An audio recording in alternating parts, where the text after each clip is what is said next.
Hey y'all, Little Drummer Boy here, and today I'm going to do a book review of the 18th book I read this year, which is Yeager, the autobiography of General Chuck Yeager, who was a World War II fighter ace, actually a double ace. An ace means you had 5 kills, you shot down 5 planes, and he went way past that. He was a double ace in World War II, and then he was a test pilot in after World War II in the Air Force, and he is most famous for breaking the sound barrier. He was the first person to fly faster than the speed of sound, and that was in 1947 in the Bell X-1 rocket plane. And they thought that there was this like wall of sound, kind of like, the old explorers thought that you would fall off the edge of the ocean before Columbus. So they thought that there was a wall at the sound barrier, which at depending on the altitude, the sound barrier is like 600-700 miles an hour in there, around 700 miles an hour, I think. So anyway, everybody just thought, he might just hit a wall when he hit the sound barrier, but he broke it. And there was some buffering going on, like some turbulence right before he broke it. But then he said once he broke it, it was smooth sailing. And smooth sailing, I should say. Pardon my southern accent, y'all. Um, anyway, but yeah, in 1953, he wasn't the first person to fly Mach 2, which is twice the speed of sound. But in 1953, when he was 30, he broke Mach 2. He flew twice the speed of sound. I believe he said it was 1,460 miles an hour. He also had some altitude records.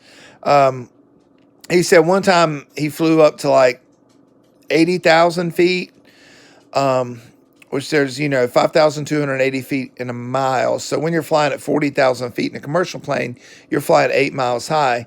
So at 80,000 feet, he was flying 16 miles high. And at one point, I think he flew 110,000 feet, which would be like, hang on, I'm having a brain fart, y'all. My math isn't that good in my head sometimes.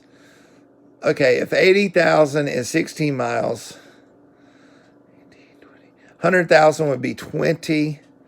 So he basically flew 22 miles up. And the atmosphere only goes 100 miles up. But he said at one point he flew so high that at 10 a.m. in the morning, he saw the stars and the sky was dark. And then, get this, I want to post this on my YouTube, on Facebook sometime. Hadn't seen the video yet, but apparently it's recorded.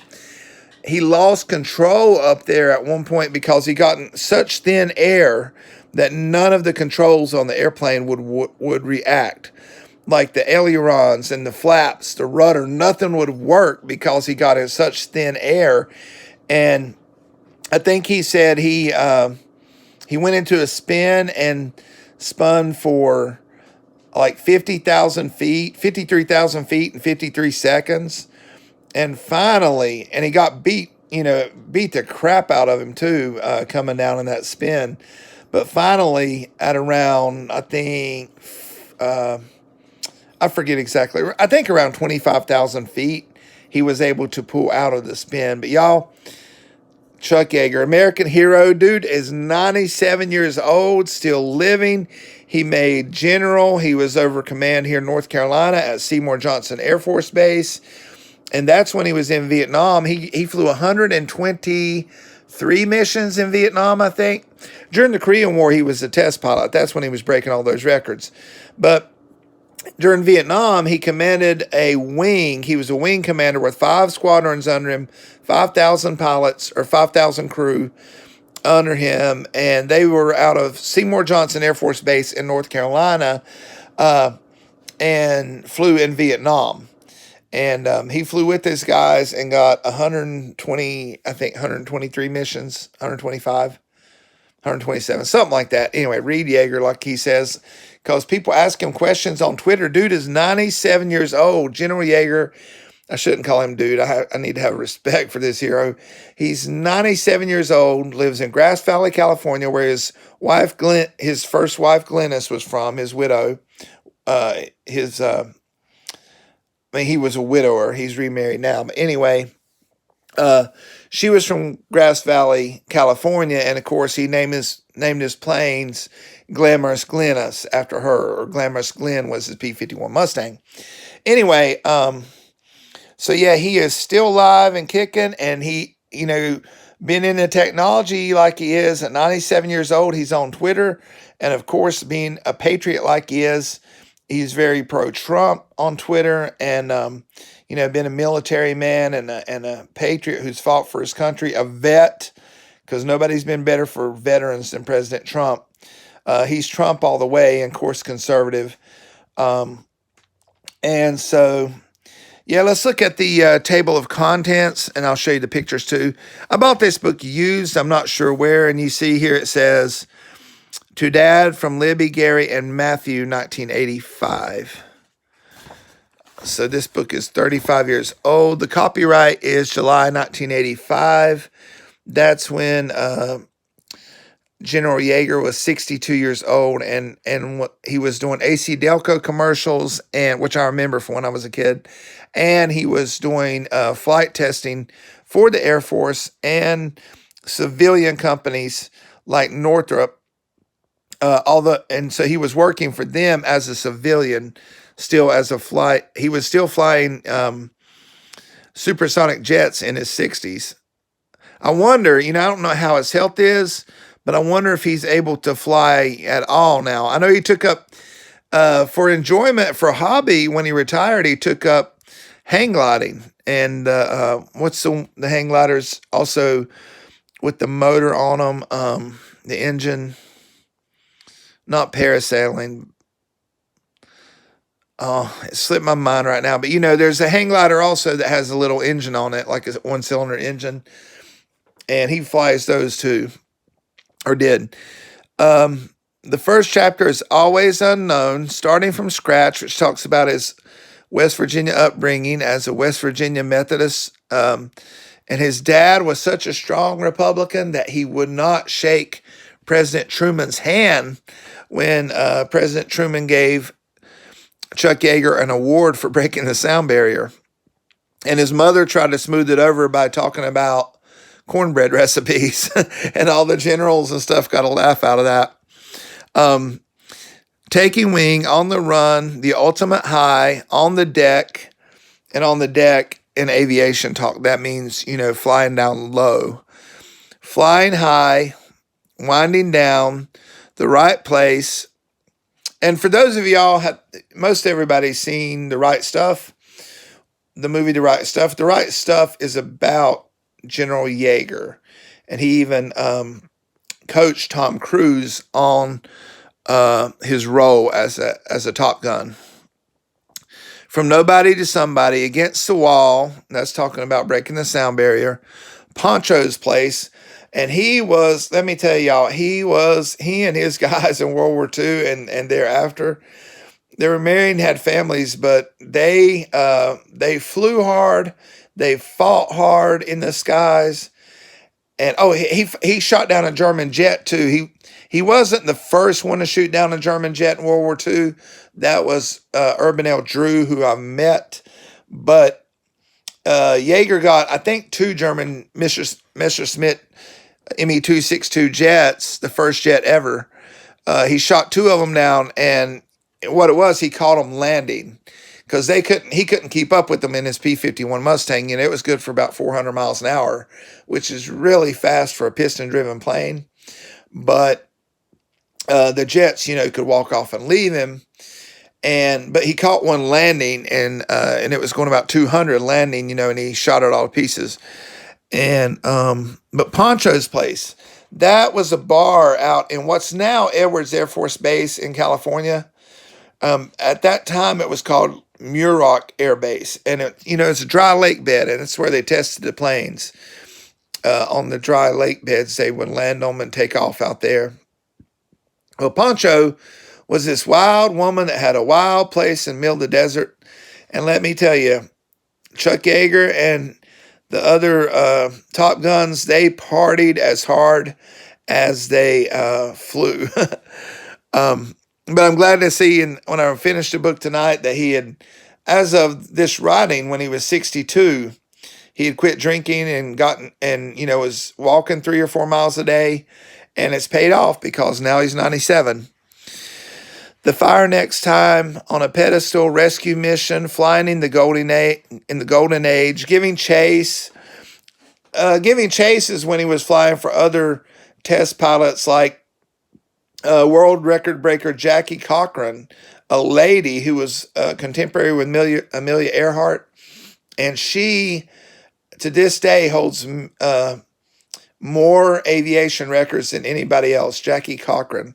And he was good friends with her, and he flew Chase for her a lot. Basically, when you fly Chase, you're flying behind another test pilot to try to help them, or like General Chuck Yeager, he saved a pilot's life one time by telling him what to do, because when they took off and Yeager was flying Chase for him, the flaming parts of the engine started coming out of the other guy's plane, and the cabin or the cockpit filled with smoke, and the pilot couldn't see where he was going, and so Yeager had to talk him down over the radio and tell him how to land, because he was flying blind. Oh, by the way, I'm sure y'all have all heard of Yeager bombs, which is Red Bull and Jägermeister liqueur, and that's the name for Chuck Yeager, of course, Yeager bombs, because there's the liquor Yeager, but he was a pilot, so that's where the bombs come from. But yeah, Yeager bombs are named in honor of General Chuck Yeager, and ironically, Yeager, of course, is German, and Yeager means hunter in German. It was spelled with the J in German instead of a Y. Yeager means hunter. He's an expert marksman and hunter and outdoorsman. And what's the irony? He's a German American with the name Hunter Yeager in German, and he goes back and hunts Germans during the war in the air. Outflying the Russians. He got to test MiGs that we captured. And I mean, oh my goodness, this book is so fascinating. There's not a boring moment in it. Jackie, Goodbye, A New Old Man, What Goes Up Must Come Down, To Moscow with Jackie. That, again, is talking about Jackie Cochran, the lady pilot. Commandant for Space. He trained Neil Armstrong. Y'all, there would not be a NASA, a space program, a SpaceX, had it not been for Chuck Yeager. First of all, somebody had to break the sound barrier, but also in the 60s, Chuck Yeager only had a high school education. So he couldn't be an astronaut because he didn't have a college education, although he was probably smarter about airplanes and rockets than all of them put together, and because he could fly anything. He flew over 180 types of military planes and logged 10,000 hours, and many considered him the best pilot ever. But because he had a high school education and no more, he still made general, which is amazing. But because, he had such a great record in Vietnam, the generals voted him to be a general. But where was I going before I said that? Oh, so he didn't get to be an astronaut because he only had a high school education and didn't have like an engineering degree, and I'm sure he would have been a great one. But anyway, he trained a lot of the astronauts, including the first man on the moon, Neil Armstrong. Goodbye, New Old Man, What Comes Up? Okay, To Moscow with Jackie. That was interesting. I knew that Billy Graham had been to the Soviet Union before the Iron Curtain fell. And, Reagan and Billy Graham are credited with more than anybody ending the Cold War without a shot being fired. But I did not know that Chuck Yeager went over there, and he went in civilian clothes, posed as Jackie Cochran's co-pilot, which he was. But he went in civilian clothes, and the Air Force gave him all kind of high-powered cameras, and he got all kinds of great pictures from the air of their MiG bases and stuff in Russia. And believe it or not, he was at a dinner at the Kremlin because Jackie Cochran knew everybody, and she had all these air awards, and they were sitting across from like the head of the Soviet Air Force, and someone said, General Yeager, or someone said, Mr. Yeager, would you please, Captain Yeager, would you please pass the vodka? And the head of the Soviet Air Force was like, Yeager? Like the one that broke the sound barrier, Yeager? And so actually they wound up having a meeting and kind of talking airplanes and trying to get secrets from each other. And Yeager's like, hey, I'd like to take a ride in the new MiG, you know, and that guy from the Soviet Air Force is like, yeah, I'll take you a ride in it as soon as you take me a ride in the F-104 because they both wanted to get secrets from the other. But, you know, they could have killed him, but they had nothing but total respect for him because he was Chuck Yeager. You know, he was a hero to all of them, even in the Soviet Air Force. Plus, they had fought the Germans together, you know, in World War II. Commandant for Space, Operation Golden Trout. That's interesting. That's when he had a general over him who liked fishing and hunting as much as he did. And they actually used U.S. Air Force planes to go get these golden trouts out of the Sierra Nevadas and move some of them to New Mexico, where this general was retiring. Going for another record of space legacy, Vietnam. Oh, and by the way, his son, Don, who had bad eyes, ironically, Chuck Yeager's eyes were so good, he could see dots. He could see the German planes 10 minutes before the other pilots could. He would just see these dots 50 miles away. And so he had like incredible eyes. And so anyway, but his son, Don, he wanted him, of course, to be a pilot. But Don didn't have good eyes. He had something wrong with his eyes from his mother's side. And so Don Yeager went in the Army and became a paratrooper. But he was a hero, too. He came out with like a Bronze Star and Medal of Valor. Chuck Yeager's son did. And when he was over there, he would fly in to see Don in Vietnam. And Chuck Yeager even went on ground patrols with him a time or two. And he was really impressed, you know, and proud of his son. And they even, one time they were going somewhere in a helicopter together. And with Chuck Yeager flying the helicopter and his son Don as the gunner. And he said that, you know, he really got a kick out of that. The flying general. I did not know that generals were not supposed to fly by themselves, because, you know, it's too big of a risk of losing them. So he could fly once he became general, but he always had to have somebody with him, another pilot. Kind of like having your permit, you know. Summing up, A Farewell to Arms, where he talks about his retirement. Let's look at some pictures real quick. You know, like Rod Stewart sings, every picture tells a story, don't it? Every picture tells a story, don't it? Let's see, where are the first pictures at? I think there's two different places that have pictures. Oh, and he's got other voices in here, too. His wife, Glennis, tells stories, and other guys that he flew with tell stories. Okay, this is Colonel Albert Boyd, who was over Yeager, with the Lockheed P-80R Shooting Star, in which he broke a speed record.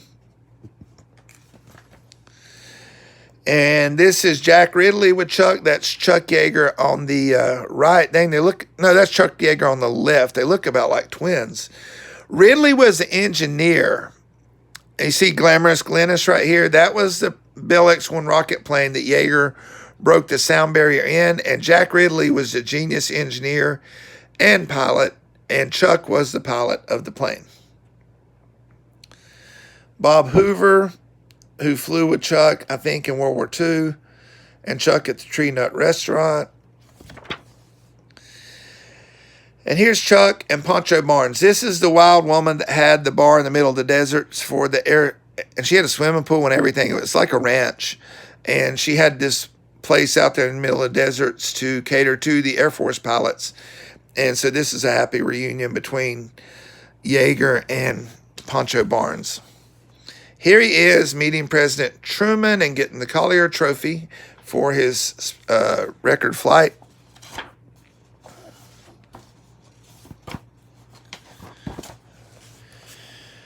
And here, President Eisenhower presents the Harmon International Trophy for Men to Chuck, and that's like the highest trophy you can get in aviation. And see, there's that trophy.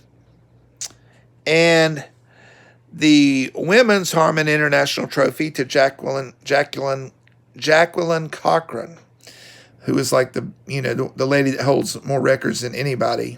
And you see her trophy. And she was married to a multimillionaire and had a really nice ranch out in the desert where she would invite Chuck and Glennis to come and vacation. They had a golf course, go duck hunting. Hahn Air Base. This is when Chuck was stationed he was over a squadron in Germany after the war. And this is Glennis, his wife, on a show set called in a play called Squadron Girls. Hahn Air Base, first honors the 1956 fighter weapons. Left standing Colonel Fred J. Ascani. And let's see, this would be Yeager right here. That's when Chuck was a fighter squadron in Germany. And this was about the time the book was written, 1985. You see, he was testing a civilian aircraft there called the Tiger Shark. It says F-20 Tiger Shark, which General Yeager thinks is the finest fighter. The Yeager family in 1965.